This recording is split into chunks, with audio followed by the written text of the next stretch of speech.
Assalamualaikum warahmatullahi wabarakatuh. Halo teman-teman. Perkenalkan, nama saya Amelia Putri dengan NIM A1D525053 dan rekan saya. Halo, saya Indah Syalestari dengan NIM A1D525039. Pada video kali ini, kami akan membahas tentang aliran informasi dalam organisasi. Pembahasan ini difokuskan pada lingkungan pendidikan seperti sekolah. Topik ini penting karena komunikasi menjadi salah satu kunci utama dalam keberhasilan suatu organisasi. Melalui komunikasi yang baik, setiap kegiatan dalam organisasi dapat berjalan lebih terarah dan sesuai dengan tujuan yang telah ditetapkan. Dalam sebuah organisasi, komunikasi memiliki peran yang sangat penting karena menjadi sarana utama dalam menyampaikan informasi kepada seluruh anggota organisasi. Melalui komunikasi, setiap anggota dapat memahami tugas, tanggung jawab, serta tujuan yang ingin dicapai bersama. Di lingkungan sekolah, komunikasi juga membantu membangun kerjasama antara kepala sekolah, guru, dan staf pendidikan. Selain itu, komunikasi berperan dalam memastikan bahwa setiap program dan kegiatan sekolah dapat berjalan dengan lancar. Jika komunikasi tidak berjalan dengan baik, maka dapat terjadi kesalahpahaman yang berdampak pada kinerja organisasi. Aliran informasi adalah proses penyampaian pesan atau informasi antar bagian dalam organisasi. Aliran ini penting untuk memastikan setiap anggota memahami tugasnya. Jika berjalan dengan baik, maka kerjasama dan efektivitas organisasi akan meningkat. Dalam organisasi, aliran informasi tidak hanya terjadi satu arah, tetapi memiliki beberapa bentuk komunikasi. Salah satu bentuknya adalah komunikasi ke bawah. Komunikasi ke bawah adalah komunikasi yang terjadi dari pimpinan kepada bawahan. Dalam lingkungan sekolah, kepala sekolah memberikan arahan kerja, pembagian tugas, serta menyampaikan kebijakan kepada guru. Proses ini disebut sebagai delegasi tugas, di mana pimpinan memberikan tanggung jawab sesuai dengan peran masing-masing. Selain itu, sosialisasi kebijakan juga perlu agar guru memahami bagaimana kebijakan tersebut diterapkan.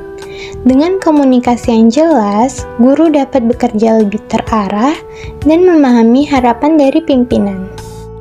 Selain itu, terdapat juga komunikasi ke atas. Komunikasi ke atas adalah komunikasi dari bawahan kepada pimpinan. Guru dapat menyampaikan laporan, aspirasi, dan kendala. Hal ini penting agar pemimpinan mengetahui kondisi lapangan. Tidak hanya itu, ada juga komunikasi horizontal dan juga diagonal. Komunikasi horizontal adalah komunikasi antar bagian yang memiliki kedudukan yang sama dalam organisasi. Contohnya adalah kerjasama antar guru atau antar bidang seperti kurikulum dan kesiswaan. Komunikasi ini penting untuk menjaga koordinasi agar kegiatan sekolah berjalan secara terintegrasi.